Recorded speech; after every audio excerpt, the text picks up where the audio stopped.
आपका आज वीडियो में स्वागत और है। आज वीडियो में लेकर आए इसकी सजेशन हमें दी है गौरव ने और वीडियो का टाइटल है real history of India features Abhijit Chavda Sandeep Maheshwari Hindi. तो चलिए देखते हैं वीडियो, लेकिन से पहले इस वीडियो के चैनल का विचल लिंक आपको हमारी वीडियो के डिस्क्रिप्शन मिल जाएगा। सब्सक्राइब करें, लाइक करें, शेयर को फॉलो करें। इनके चैनल को व्लॉग चैनल का लिंक भी हमारी वीडियो के डिस्क्रिप्शन मिल जाएगा। सब्सक्राइब करें, लाइक करें, शेयर को फॉलो करें। चलिए देख लेते हैं video.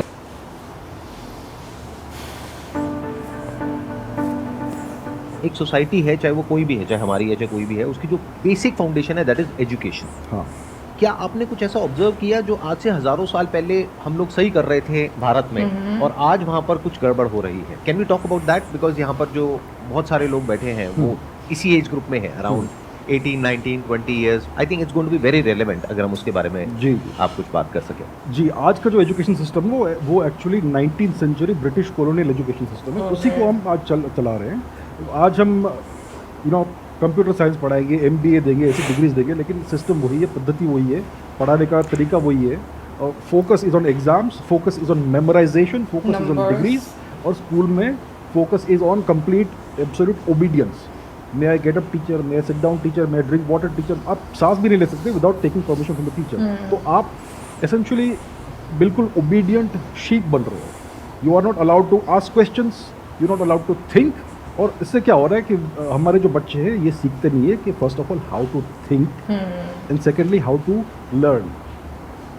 You have to learn how to learn. आप कुछ नई स्किल या कोई नया कंसेप्ट कैसे सीखेंगे? आप सिर्फ मेमोराइजेशन करके नहीं सीख सकते, आपको एक्चुअली उसको इम्प्लीमेंट, उसको यूज़ करना है to solve problems in real life. That is a real acquisition of a skill, और ये सब हमें सिखाया नहीं जाता है। तो हिस्टोरिकली कैसा था? हिस्टोरिकली हमारा सिस्टम बहुत अलग था। वैदिक समय में गुरुकुल सिस्टम था, जैसे हम सब जानते हैं, लेकिन गुरुकुल क्या था? ये हर कोई गुरुकुल नहीं जाता था। हमारा एक्चुअल जो एजुकेशन सिस्टम था it was centred around temples. हमारे पूरे सिविलाइजेशन में, पूरे सब कॉन्टिनेंट में हर जगह टेम्पल्स होते थे। तो टेम्पल्स जो थे, मंदिर जो थे, they were the centres of our education system. और हर मंदिर, जो छोटा मंदिर होता था, वो लोकल जो बच्चे होते थे आजू बाजू के, उनको बेसिक एजुकेशन देता था, लाइक काखा गाघा ये सब, और बेसिक गणित, मैथमेटिक्स। फिर बड़े टेम्पल होते थे जहाँ पर मोर एडवांस एजुकेशन मिलता था, और फिर कुछ बड़े बड़े विश्वविद्यालय हुआ करते थे। तक्षशिला, नालंदा, हमने सुना है इनके बारे में, जहाँ पर best education in the entire world मिलता था।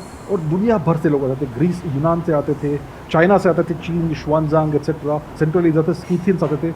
हर कोई यहाँ पर भारत में आता था ज्ञान प्राप्त करने के लिए। तो हमारा बहुत सिस्टमैटिक एजुकेशन सिस्टम था, और हर जगह स्प्रेड था, डिसेंट्रलाइज था, ये था। और उसका फोकस था ज्ञान एक्चुअली अक्वायर करने का। और हर व्यक्ति को let's say masters degree level तक के एजुकेशन की ज़रूरत नहीं होती थी। Most people just want to acquire एक पर्टिकुलर स्किल सेट, उससे वो अपना जीवन शुरू करना चाहते थे। You would get basic education, काका गागा, लैंग्वेज इज़ वेरी इंपॉर्टेंट। और दूसरा mathematics, basic mathematics, arithmetic.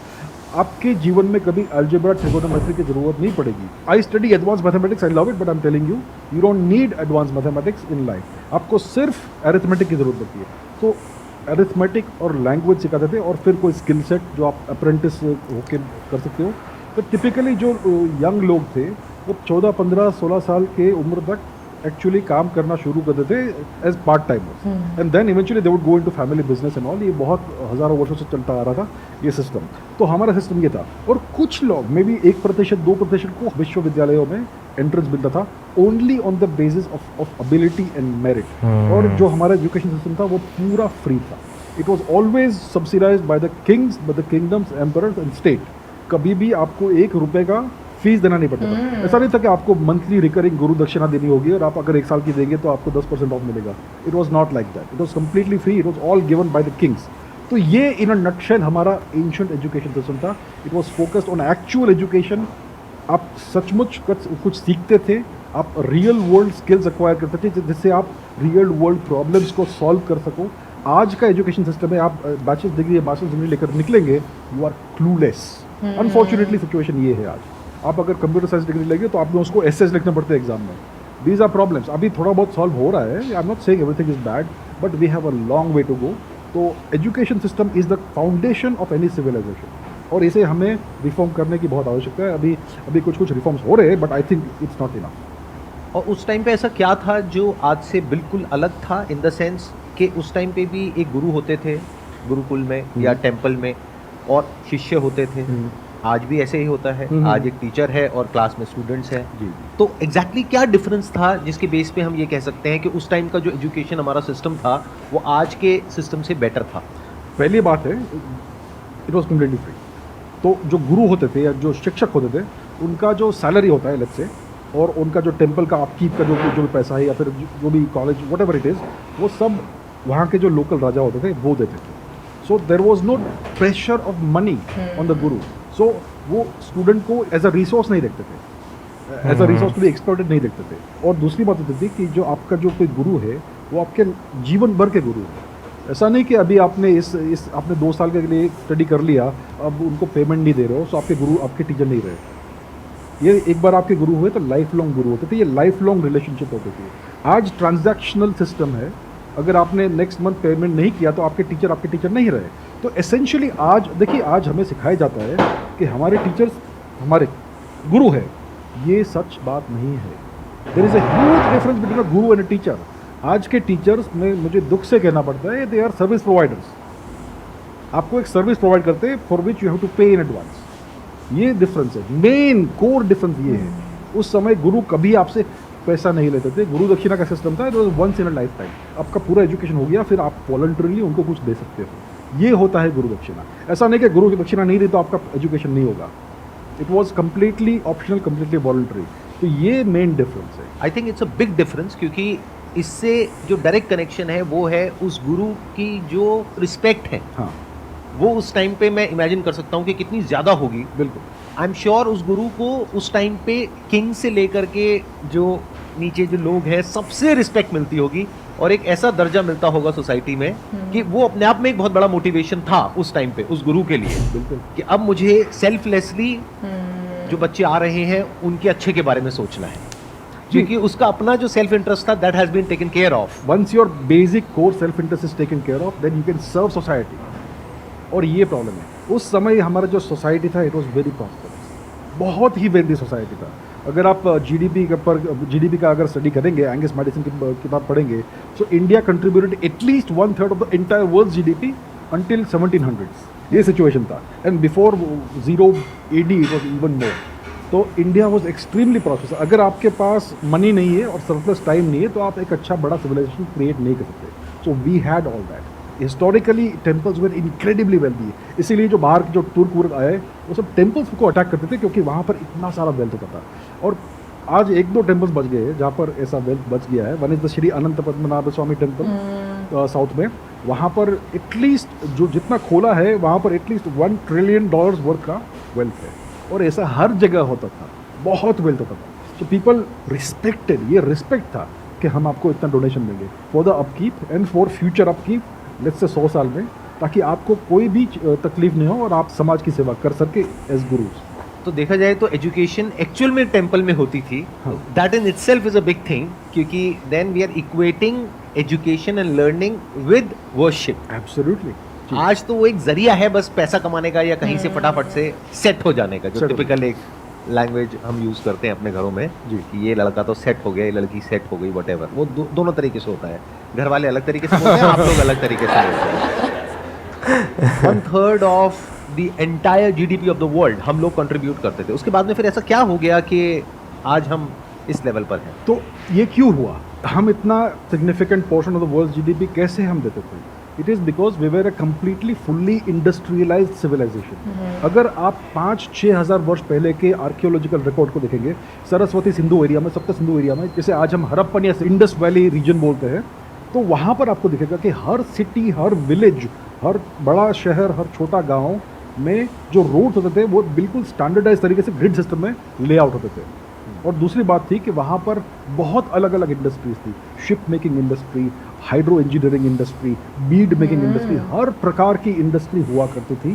So we were a completely fully industrialize civilization 5,000-6,000 years before today. और फिर क्या हुआ कि जो ब्रिटिश आए भारत में, उन्होंने सिस्टमैटिकली भारत को डी इंडस्ट्रियलाइज कर दिया, सारे इंडस्ट्रीज नष्ट कर दी उन्होंने। Until 1700 we were still a fully industrialized civilization. उन्होंने सारी इंडस्ट्रीज क्यों नष्ट की? क्योंकि वो इंडिया को एज अ मार्केट बनाना चाहते थे। They wanted India to be converted to a market so that they can extract more wealth out of India. वो अपना थर्ड रेट चीप कॉटन और वो जो भी फैब्रिक टेक्सटाइल वो बनाते थे मैनचेस्टर में, वो यहाँ पे डंप करना चाहते थे। In exchange for that they want to extract India's gold and silver out of India. So British ने भारत को कम्प्लीटली डी इंडस्ट्रियलाइज कर दिया। और दूसरा, everybody in India had land, सबका लैंड उन्होंने हड़प लिया। तो ये एक्चुअली तुर्कों ने शुरू किया, मुगल्स ने, और फिर ब्रिटिश ने उसको सिस्टमैटिकली और टू द नेक्स्ट लेवल ले गए। इसलिए भारत का जीडीपी टूट गया। व्हेन द ब्रिटिश केम, जब उनका जो क्या बोलते हैं ब्रिटिश राज शुरू होता है 18th सेंचुरी के आसपास, तब भारत का GDP about 25% of the world था उस समय, 1700 से 1800 की बात है। और जब वो निकले यहाँ से तो 2% से कम था। कहाँ गया सब? दे टुक इट। ये बात है, दैट्स व्हाट हैपेंड। आपके भी मैंने कुछ वीडियोस देखे हैं, उसमें कमेंट्स ये रहते हैं कि आपके जो ओपिनियन है वो ट्रेडिशनल हिस्ट्री से डिफ़र करते हैं और फैक्ट्स नहीं होते हैं बट ओपिनियन है। तो अगर लेट्स हम ये सपोज करते हैं कि अभी तक जो हमें पढ़ाया गया था वो हिस्ट्री अगर गलत है, तो it's been around 70 years since independence, तो हमारी तो एक जनरेशन ने एक हिस्ट्री पढ़ लिया। अब अगर हम ये कहते हैं कि हिस्ट्री अलग थी, तो अब तो उस चीज़ को हम अगर मान लिया जाए कि 70 साल में हमारे पेरेंट्स ने जो हिस्ट्री पढ़ा, तो हम उसको अब कैसे गलत मान लें? ये बहुत अच्छा प्रश्न पूछा इन्होंने। What is the difference between a fact and an opinion? Do we know how to think? Do we know how to learn? किसी को हम एजुकेशन सिस्टम में पढ़ाते नहीं है how to find the difference between somebody's opinion and an actual fact. और दूसरा, how to do critical thinking. आप ये कैसे समझोगे? Let me explain what is the difference between a fact and an opinion. आज अगर आप टेक्स्ट बुक पढ़ते हो हिस्ट्री की, किसी ने भी लिखी है लेट्स से, आपको कैसे मालूम पड़ेगा कि ये फैक्ट है ओपिनियन से? अगर फैक्ट है, they will give actual primary resources कि मैं ये कह रही हूँ या कह रहा हूँ, मैं ये चैप्टर लिखा है, it is based on these sources, and then you can go and verify those sources. That is how you know it's a fact. अगर कोई बिना रेफरेंसेस का हिस्ट्री बुक लिखता है, दैट इज कंप्लीट ओपिनियन। और हमें इतना भी सिखाया नहीं जाता कि how to fact check something. आजकल कुछ ऑफिशियल प्रोफेशनल फैक्ट चेकर्स है सोशल मीडिया पे, जिनका जो कहना है वो सब फैक्ट है। हाउ डू वी नो भाई? We have to learn the ability, we have to acquire the ability to do our own fact checking. It is not that difficult, लेकिन किसी को सिखाया नहीं जाता है। So you have to look for sources and references. अगर let's say Mrs XYZ ने ये कहा, ये लिखा एक टेक्स्ट बुक में, तो you need to know how to fact check what is written there. You are right कि कुछ कमेंट्स आते हैं कि मैं जो कह रहा हूँ it is completely against what ever is traditional history. भाई ट्रेडिशनल हिस्ट्री को आप फैक्ट चेक कर लीजिए, please do your fact checking कि इन्होंने ये क्लेम किया है, वो क्लेम किया है, उसका बेसिस क्या है उसके क्लेम का। Problem is we don't have the ability, हमारे बच्चों में एबिलिटी है ही नहीं to do fact checking. So they are completely confuse and clueless कि किसकी बात सही माने। You have to invest some time in learning how to do your own fact checking. सुनाई बात ये नहीं करना चाहिए। आपको गूगल सर्च करना सबसे पहले सीखना है अच्छे से, और दूसरा you to go deep into sources. आपको रैबिट होल में कैसे डीप जाना है वो समझना है। It is not that hard to do fact checking. Then you will not have to wonder कि भाई ये सच बोल रहा है या वो सच बोल रही है, क्या सच है। You will know after half an hour two और let's say 1 day of research, आपको सब समझ में आ जाएगा। अब यहाँ पे मेरा एक क्वेश्चन है कि आप कह रहे हैं कि फैक्ट चेकिंग के लिए हमको क्या करना पड़ेगा कि अलग अलग रिसोर्सेज से जा करके देखना पड़ेगा, उसको वेरीफाई करना पड़ेगा कि अगर ये बात लिखी गई है तो ये इसका सोर्स क्या है, कहाँ से आ रहा है। जी, मान लो उसका जो सोर्स है वो ये 2 बुक्स हैं जहाँ से आ रही है, उनका सोर्स क्या है? 2 बुक्स हैं, उसका सोर्स क्या है? Exactly, go deep. वही तो कह रहा हूँ, go deep into the rabbit hole, go to the primary sources कि भाई राजा चंद्रगुप्त के समय का ये इंस्क्रिप्शन है, that is the original source, that is the primary source. So you have क्या टू वो अवेलेबल है हमारे पास में? अगर अवेलेबल नहीं है तो there is no, that's an opinion. that's an opinion. अगर कोई चीज अवेलेबल नहीं है उसके बारे में आप बोल रहे हो, that is conjecture, that is speculation, that could be opinion, that could be right और रॉन्ग। लेकिन अगर कोई हार्ड एविडेंस है, आर्कियोलॉजिकल एविडेंस कि भाई इस जगह पर ये इंस्क्रिप्शन है इस डेट का, तो दैट इज हार्ड स्टोन, उसको आप चेंज नहीं कर सकते।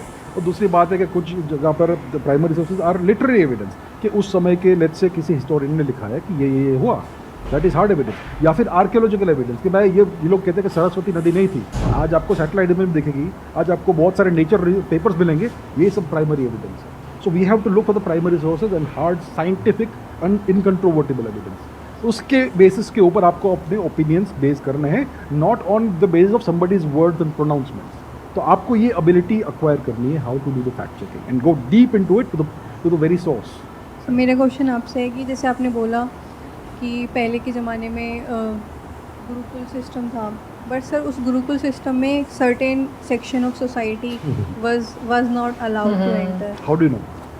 सर बोला जाता है। मतलब सर्टेन सेक्शन जैसे कि some lower caste how do you know this? आप ये क्लेम कर रही हो, how do, what is the basis of the claim?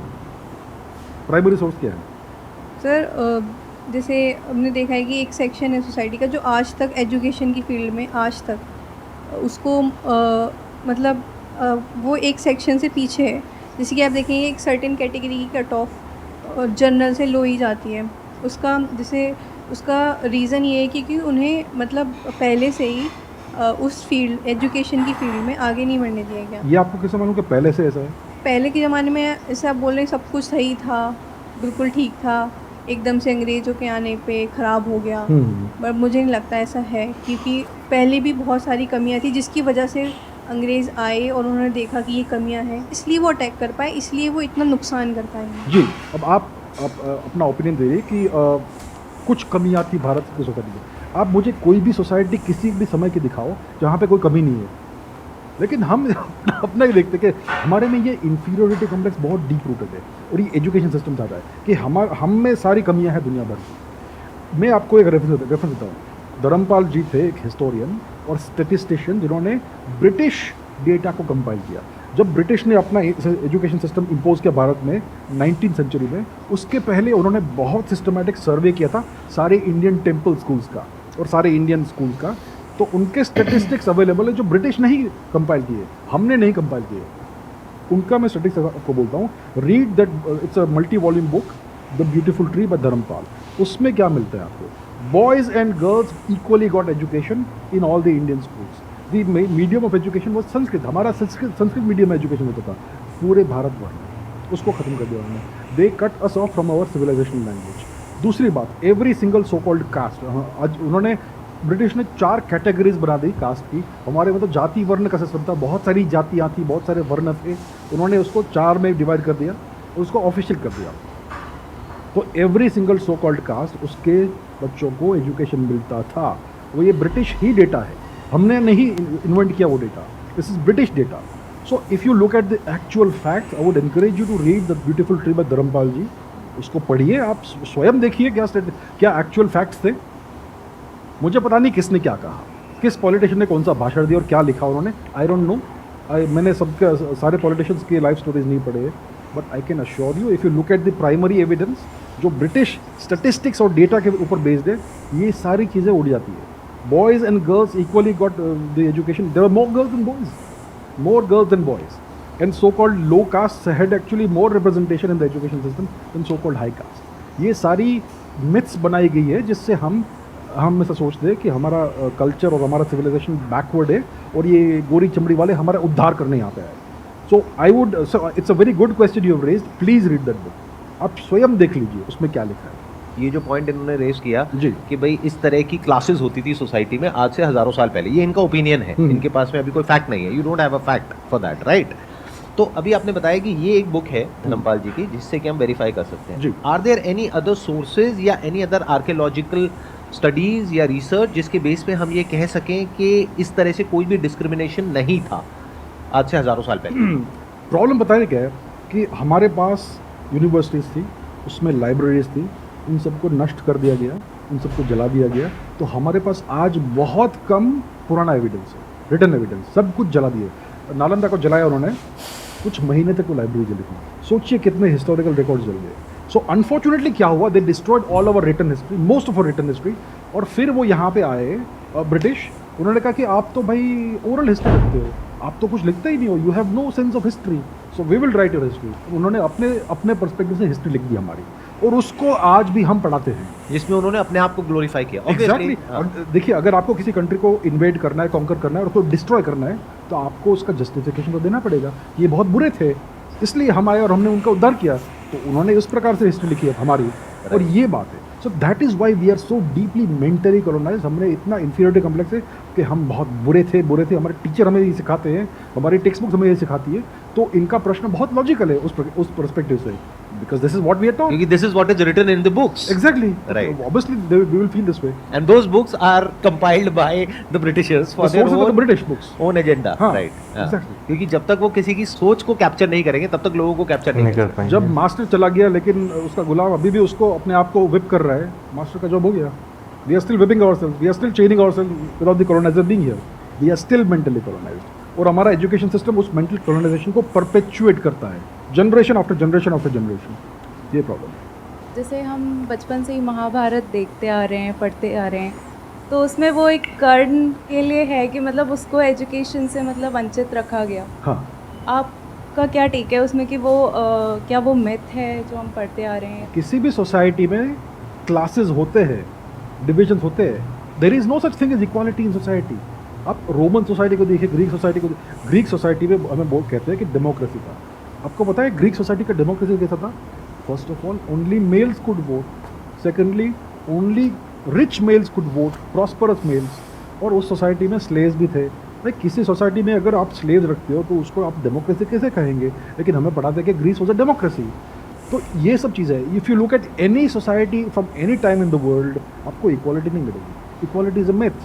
We can give equal opportunities to people but you will not get equal outcomes. तो Karna was not a Prince.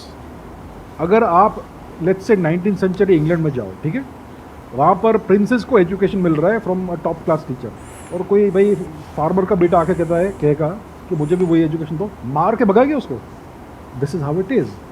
एक royal teacher हर किसी को एजुकेशन नहीं देगा. So you can not expect the son of a charioteer to get the education of a prince. There are classes in society. That has always been there. It is still there today. It will always be there in the future. इसमें क्या गलत हुआ? Everything was not good in past, so we can say that we are moving forward. We were once backward, now we are getting better. Yes. No, I don't disagree completely with it. We were way better 1000 years ago. Then क्या हुआ कि our society got invaded and destroyed. हमारी society जिस प्रकार से function होती थी 1000 वर्ष पहले, उसको तोड़ दिया गया by the Turks who invaded India. They destroyed the way society functioned. जो हमारे जो मेन इंस्टीट्यूशंस थे, एजुकेशन सिस्टम, और हमारे जो रूलर्स थे, उन सब को हटा दिया गया और एक फॉरेन सिस्टम हमारे ऊपर इम्पोज किया गया.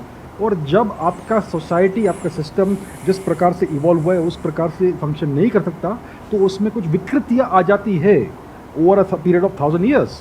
सो these things happen. Some bad qualities come inside. कुछ विकृतियाँ बाहर से आती है, कुछ विकृतियाँ अंदर बन जाती हैं. If you are not allowed to function the way you have evolve to function for thousands of years, something will go wrong. देखिए एग्जाम्पल देता हूँ. We all know about Apple corporation. Apple, iPhones, all that. उसका foundation किसने किया? उसको found किया Steve Jobs. Now Steve Jobs was the founder of Apple. He ran Apple for a few years. फिर उसको निकाल दिया और फिर एक नया बॉस आ गया, उसका मुझे नाम याद नहीं है. And then the new management ran Apple into the ground. It nearly went bankrupt. So किसकी गलती? Is it the fault of the employees or the leadership that the company got bad practices inside it? Everything went wrong. Who is at fault? The employees or the leadership? Leadership. And then Steve Jobs comes back and he fixes the problem because of the better leadership. In India for the past 1000 years we had horrible leadership and everything went wrong internally. किसको आप blame करेंगे? स्वयं को blame कर देंगे कि हमारी society खराब है या फिर लीडरशिप खराब थी? Think logical. क्रिटिकल थिंकिंग की ज़रूरत है हमें. पूरे विश्व का सबसे पुराना जो टेक्स्ट है वो है ऋग्वेद. ऋग्वेद में बहुत सारे श्लोक हैं जिसके ऑथर लेडी है, महिला है. गार्गी, घोषा, लोपामुद्रा, बहुत सारे नाम. पता था आपको? आप मुझे पूरे विश्व में कोई भी रिलीजियस टेक्स्ट दिखाइए, फाउंडेशनल रिलीजियस टेक्स्ट, जिसका एक शब्द भी किसी महिला ने लिखा. If you have read Upanishads, तो उसमें आप देखेंगे बहुत जगह पर there are lot of females जो आत्मज्ञान प्राप्त कर रही हैं. आत्मज्ञान which is the highest form of knowledge. Vedas मतलब नॉलेज एंड वेदांता मतलब the essence of all Vedas, the supreme knowledge. That means knowledge related to the self. और वो सेल्फ नॉलेज भी दी जा रही है फीमेल्स को, और वो फीमेल्स आगे उस नॉलेज को शेयर कर रही हैं. तो ये बहुत बड़ी बात है जो ये कह रहे हैं. This is not a small thing. इससे आप आइडिया लगा सकते हैं कि डिस्क्रिमिनेशन था या नहीं था, और था तो किस लेवल पे था. और उन फीमेल्स का भी आप बैकग्राउंड चेक कर सकते हैं. They were not from royal families. जी बिल्कुल. इनफैक्ट अष्टावक्र गीता अगर आप पढ़ेंगे तो अष्टावक्र जिनकी हम बात करते हैं, he was not a king. और उनकी पूजा कर रहे हैं कौन? राजा जनक. दूसरा एग्जाम्पल है चंद्रगुप्त मौर्य. किनके पुत्र थे वो? किनके पुत्र थे? उनका लीनिएज क्या था? कुछ नहीं था. He became the emperor of all India. ये था भारत. कहाँ है डिस्क्रिमिनेशन? उनके गुरु कौन थे? विष्णुगुप्त चाणक्य, ब्राह्मण। फैक्ट्स देखिए प्लीज, मैं यही कह रहा हूँ, please think critically, look at actual data, look at actual facts, think on your own without taking someone's opinion as your thoughts. इस तरह से अगर आप समझेंगे तो there are lot of things which are not right in almost all the societies. तो हम गलती क्या कर रहे हैं, एज ही सेइंग, कि हम अपने आप को ब्लेम कर रहे हैं, अपनी सिर्फ कमियों को देख रहे हैं, अपनी जो अच्छाइयां हैं उसको नहीं देख रहे। हम ये नहीं देख रहे कि whatever the system was, we contributed to 1/3 of the GDP of the world, that is big thing. इसका मतलब समझो ना क्या था, कि मतलब वी वर प्रॉस्परस। जो भी सिस्टम था, including the limitations of the system, उसकी प्रॉब्लम्स के बावजूद भी we were doing financially well. जो आई थिंक जो सिटीज थी, दोज वर आल्सो प्लान्ड, जहां तक मैंने पढ़ा है, सुना है। Better drainage system than what we have today in India. अभी लास्ट ईयर फ्लड्स हुए थे पाकिस्तान में, हर जगह पाकिस्तान फ्लडिंग हो गया था, लेकिन मोहनजोदड़ो में पानी निकल गया। उनका कहाँ से? drainage system। 5000 year old drainage system जो हमारे पूर्वजों ने बनाया। देखिए, कोई भी सोसाइटी अगर प्रॉस्परस है तो it is a function of the success of the society. और किसी भी सोसाइटी में बहुत सिस्टमैटिक इश्यूज है, बहुत डीप रूटेड इश्यूज है, तो वो प्रॉस्परस नहीं हो सकती unless it is an empire like the Roman empire, जो दूसरों को कॉलोनाइज करके उनकी वेल्थ छीनती है, या ब्रिटिश एम्पायर जो प्रॉस्परस होगी दूसरों की वेल्थ छीन के। हमने किसी को कॉलोनाइज नहीं किया, but we can become prosperous on our own through our own output. तो दैट टेल्स यू हमारी सोसाइटी एक्चुअली बहुत अच्छी थी। कुछ ना कुछ इश्यूज होंगे यहाँ वहाँ, but nothing major. That is you to understand. और अगर थे भी तो कब नहीं थे? क्या ब्रिटिशर्स के टाइम पे नहीं थे? बट हो सकता है हमको इस तरीके से प्रोग्राम कर दिया गया है कि उस टाइम पे जो कुछ इश्यूज थे उसको इतना हाईलाइट कर दिया है, सिर्फ इश्यूज को, और जो भी अच्छी बात है वो मुझे नहीं पता कहाँ पर है टेक्स्ट बुक में। एक एग्जाम्पल है, ब्रिटिश एम्पायर, जहाँ पर 19th सेंचुरी में the sun never set on the British empire, इतना बड़ा एम्पायर था, ठीक है। आप चार्ल्स डिकन्स की बुक्स पढ़िए। चार्ल्स डिकन्स बहुत ही फेमस 19th सेंचुरी नॉवेलिस्ट था ब्रिटेन का। क्यों फेमस था? क्योंकि वो एक्चुअल लाइफ दिखाता था विविडली। उसके हीरोज़ को देखिए और उस समय के ब्रिटेन को देखिए, उनके बुक से ही, उनके नॉवल से ही।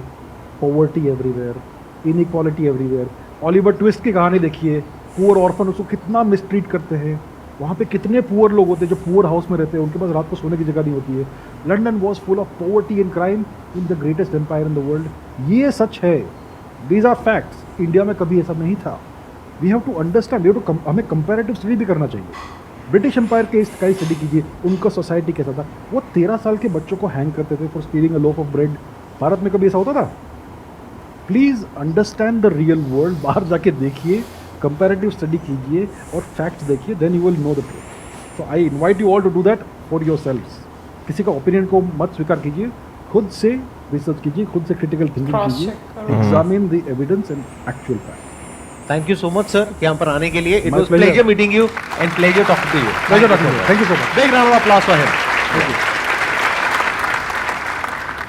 भाई हिस्ट्री की जो है ना एक बहुत खूबसूरत चीज़ होती है कि आप उसे जितना ज़्यादा पढ़ते हैं ना, आप उसे उतना ज़्यादा एक्सप्लोर करते हैं। लेकिन फिर यही बात जो वीडियो में की गई है कि भाई मोस्टली जो हमारे यहाँ पर खासतौर में पाकिस्तान की अगर बात करूँ ना, यहाँ पे जो आपको हिस्ट्री देखने को मिलती है वो आपको ओपिनियन बेस्ड जो है वो देखने को मिलती है। अगर फैक्ट्स की बात करें, बहुत कम हिस्टोरियंस ऐसे होंगे जो फैक्ट बेस पे जो है बुक्स लिखते होंगे। वेल, आज के सेशन की बात करूँ तो मुझे सबसे अच्छी बात ये लगी है कि स्टूडेंट्स के साथ, यंग जनरेशन के साथ उनके माइंड में जो क्वेश्चन है वो सामने आए। और पता है सोसाइटी में जब हम रहते हैं ना, हमारे मतलब लोगों के बिहेवियर की वजह से बहुत सारे क्वेश्चंस और ओपिनियंस बनना शुरू हो जाती हैं। तो मुझे लगता है कि लाइव सेशन में ये बड़ा इंटरेस्टिंग होता है। और एक चीज़ जो मैं अंडरस्टैंड कर पाई हूँ, ठीक है, एक ओपिनियन बेस्ड होती है और एक फैक्ट्स पर बेस्ड होती है। हम लोगों में से मेजॉरिटी जो है वो ओपिनियन बेस्ड, हम कहेंगे कि हिस्ट्री को समझते हैं और जानते हैं। फैक्ट्स कभी किसी ने चेक करने की कोशिश नहीं की।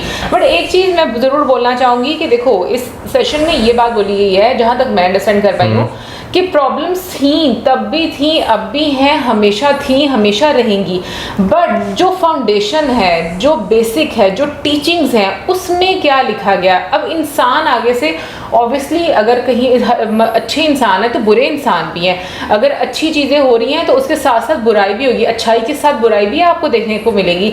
अगर उजाला है उसके साथ आपको अंधेरा भी देखने को मिलेगा। लेकिन इसका मतलब ये नहीं है कि आपकी जो अपनी सोसाइटी की टीचिंग्स हैं वो कहीं पर अगर ख़राब हैं या उसकी वजह से प्रॉब्लम आई। मुझे ऐसा लगता है कि अगर जैसे हम लोग देखते हैं एंशियंट टाइम के लिहाज से देखते हैं, जैसे वाकई में तक्षशिला हम देखते हैं, नालंदा देखते हैं, जिस तरीके से जिस प्रकार की वहाँ पर लोग डिग्रियाँ लेते थे। इनफैक्ट अगर यहाँ पर अभी भी हम तक्षशिला में जाएं और जो वहाँ पर हम लोगों ने धर्मराज का स्तूपा देखा था, वहाँ पर जो जिस तरीके से वो बना हुआ है कि वहाँ पे जो स्टूडेंट्स आते थे और जिस तरीके से रहते थे, फिर आई थिंक, मैं श्योर तो नहीं हूँ, लेकिन जितना भी स्तूपा हम देखते हैं वहाँ पर एक पॉइंट तो आपको ज़रूर नजर आता है, ठीक है, मेडिटेशन के लिए।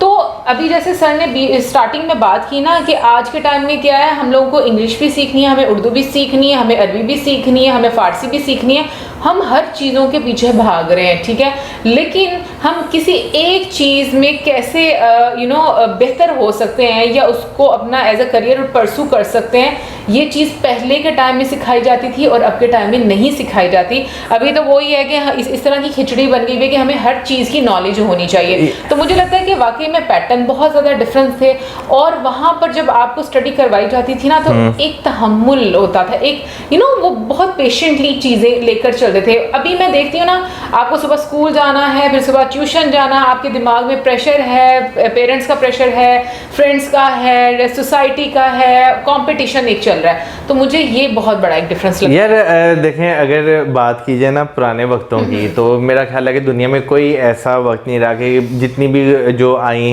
आपको यानी कि सिविलाइजेशंस के बारे में पढ़ने को मिलता है, कहीं ना कहीं आपको वहाँ पर जो है प्रॉब्लम्स जो हैं वो लाजमी देखने को मिलती हैं। जैसे अगर हम मेसोपोटामिया की बात करें, हम इजिप्शियन सिविलाइजेशन की बात करें, इवन कि इंडस वैली सिविलाइजेशन की बात करें, तो आप जब हिस्ट्री के बारे यानी कि इनकी हिस्ट्री पढ़ते हैं तो आपको जो है ना अप एंड डाउन्स जो है वो दिखाई देते हैं। लेकिन जो है क्योंकि मोस्टली जो रिकॉर्ड्स हैं वो आपको उस तरह नहीं मिलते, उसमें आपका क्या है कि आपके जो है ना फैक्ट्स के साथ साथ जो है ना लोगों के ओपिनियन बहुत ज़्यादा जो है वो एंटर होना जो है शुरू हो जाते हैं। हमारी अगर इंडियन सबकॉन्टिनेंट की बात की जाए तो हमारी सबसे बड़ी बदकिस्मती मैं कहूँगा ये रही है कि भाई जो अंग्रेज़ राज यहाँ पर आया, उन्होंने जिस तरह चीज़ों को डिस्टॉर्ट किया, हमें यानी कि पूरा एक सिलेबस चेंज कर दिया, हिस्ट्री उन्होंने उठाकर पूरी जो है इधर से उधर कर दी, तो वो जो है मैं कहूँगा कि हमारे लिए एक बहुत बड़ा डैमेज था। अगर आज तक देखें ना, आज तक हम उसी रेस में जो है वो लगे हुए हैं कि भाई हमने जो है क्या नाम लेते हैं, स्कूल पास करना है, हमने फिर कॉलेज पास करना है, यूनिवर्सिटी पास करना है, डिग्री लेनी है,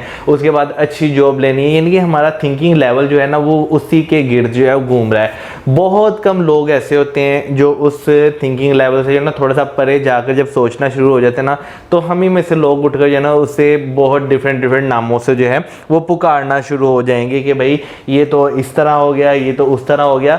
तो अगर देखा जाए तो ये भी एक फैक्ट है कि भाई जो अंग्रेज़ों का दिया हुआ एक एजुकेशनल सिस्टम है वो अभी तक जो है लोगों के दिमागों को बहुत ज़्यादा इम्पैक्ट कर रहा है। इवन कि मैं समटाइम्स जो है बात करता हूँ इस बारे में भी कि अंग्रेज़ बेशक यहाँ से चला गया, लेकिन स्टिल अभी तक पाकिस्तानी सोसाइटी की मैं बात करूँ तो आपको कॉलोनाइजेशन जो है वो बहुत ज़्यादा देखने को मिलती है। मैं पॉइंट अभी रेज करने लगी थी कि पाकिस्तानी सोसाइटी आपको इतनी कॉलोनाइज नज़र आती है अभी भी उनके माइंडसेट कि अगर जो बच्चा या जो बच्ची थोड़ा ज़्यादा पढ़ जाती है फैमिली, तुम ये देखो कि उसका मतलब एक अपनी लाइफ स्टाइल को सोचने का या किस तरीके से सर्वाइव करने का एक पॉइंट रहता है कि हम बाहर चले जाएं और वहाँ पर ही जाकर हम बिल्कुल।